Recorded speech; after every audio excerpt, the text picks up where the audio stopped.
Just when you think it can't get much worse, guys, it almost always does. Isn't it weird how that happens? Pulled up an article, Supreme Court appears ready to start limiting mail-in balloting ahead of the midterms.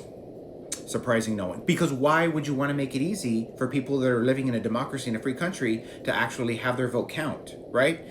So voting is already hard enough. It's on a Tuesday, it's on a work day. Most of us are working. Some people, like I said, try to go in for early voting, but sometimes it's just not feasible.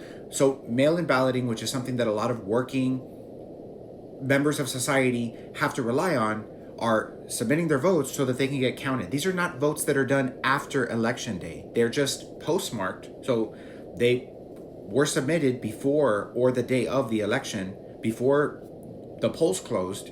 And because snail mail takes, is not instant messenger, it takes a little bit longer for people to actually get up and count them.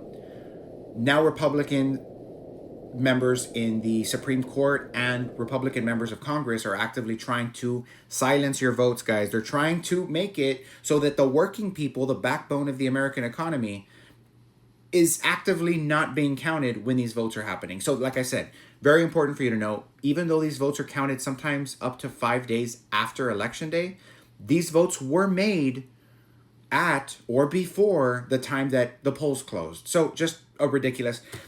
Conservative Justice Samuel Alito had just such an irritating viewpoint on this. His biggest question when they're trying to make this decision is, he says, how do you consider a ballot officially submitted? I don't know. Maybe because it was actually postmarked at the time that the polls were closing. His other quote that he had was, your position requires some difficult line drawing. Line drawing? The line drawing is when the polls close. These are votes, like I said, guys, that are made at or before when the polls close. This is people actively trying to take away our voice, and we can't stand for it, guys. They're going to be making a decision on this around June or July. I mean, knowing the Democrats, we're probably going to lose this battle as well, because we almost always do, because none of those Democratic members have a backbone.